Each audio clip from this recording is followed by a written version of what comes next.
Hello, and welcome to Sports Culture, the show that blends the worlds of sports and pop culture. I'm Dayton Abbott. Since today is the third episode of Sports Culture, let me explain how the show will work. The show will be made up of three segments. The first will be called Sports, where, as you may have guessed it, we will talk about a sports topic, story, game, league, player, etc. The second segment will be called Spotlight, where I will talk about celebrity news. I could talk about a movie, TV show I recently watched that I would want to talk about. We could talk about a song or album that's been released where I give my opinion. You get the point. And the third segment, which is last but not least, is called Recommendations, where I will recommend a sports game to watch, a song I really like this week that I've been listening to, a movie, TV series I'm currently watching that I finished that you guys should check out, and so on. Also, if you see me looking to the side of my screen, it is because I want to stay on track or on topic and look at some notes. So now that you kind of know what to expect, here's our first segment, sports. And in sports this week, we're going to talk about Canada's team in the MLB, otherwise known as the Toronto Blue Jays, and yet another wasted season, according to a Ben Nicholson-Smith Sportsnet article. Now, this article came out, I want to say, today. Yeah, it came out today, this afternoon.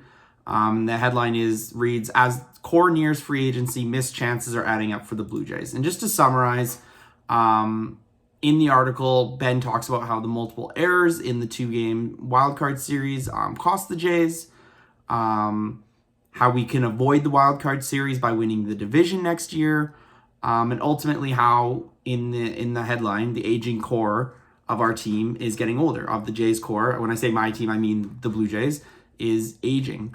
And so primarily with aging being the problem, in the article specifically, he lists Kevin Kiermaier, Whit Merrifield, Brandon Belt, Matt Chapman, Hyun-Jin Ryu, and Jordan Hicks will all hit free agency this upcoming offseason after we crown a champion.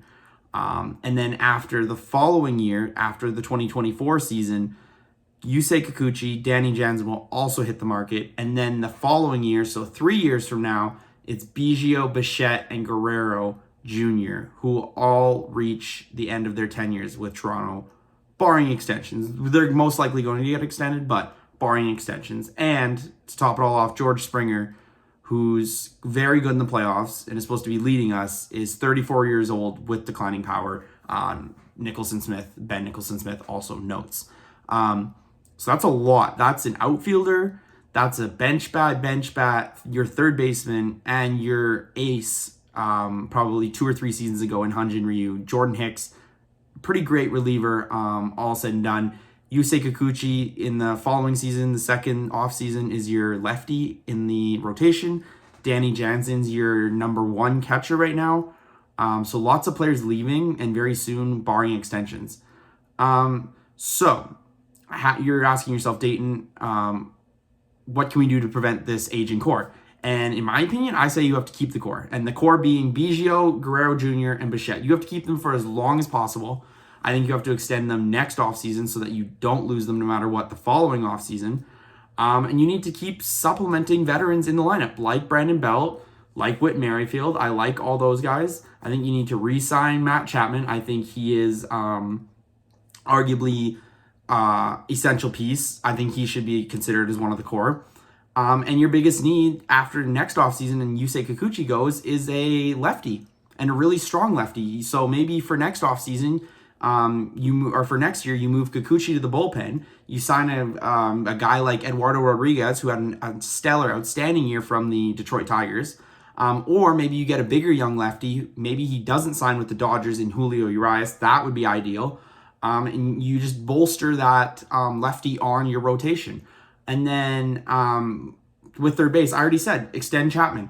But if Chapman becomes too expensive and you want to maybe like a cheaper option, you could go Brian Anderson from Milwaukee, who's turning 30. Maybe Heimer Candelario from the Cubs, he's turning 30. Maybe even Gio Urshela from the Angels, who's in that 30 range as well. Everyone's kind of 30 and up in this third baseman free agent class coming up next offseason.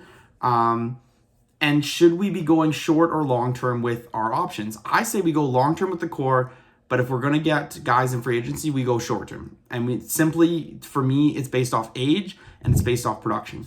So if you can get a guy who's going to put up high production and he's a little bit older and you sign him to a shorter contract, to me, that is better.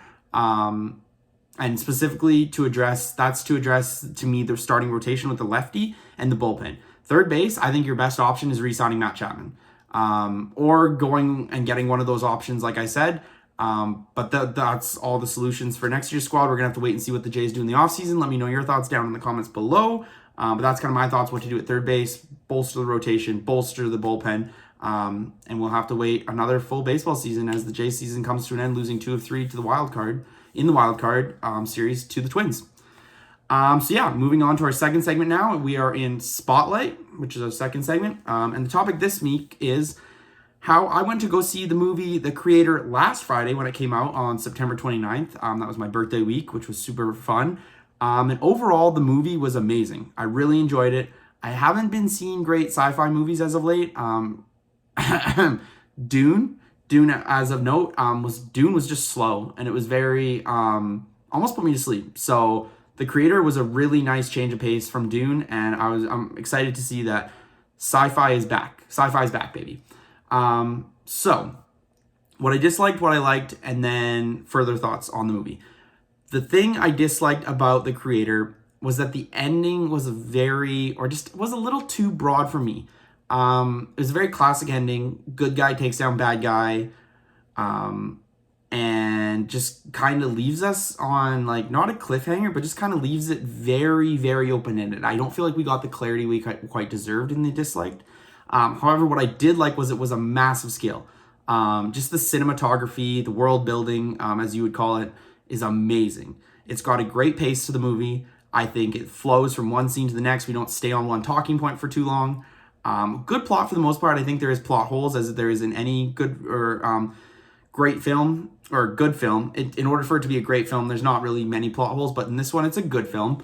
There's good, there's bad. Overall, The Creator, what I would rate it, I'd rate it a solid 85 out of 100. I think it's a solid movie. I recommend you go see it in theaters for the full effect. And maybe you guys saw the movie this week or when it came out on premiere day, or you saw it this week or you're planning to see it. Let me know what your thoughts are, if you liked it, if you disliked it. Did you like a certain character? Did you like a certain plot point?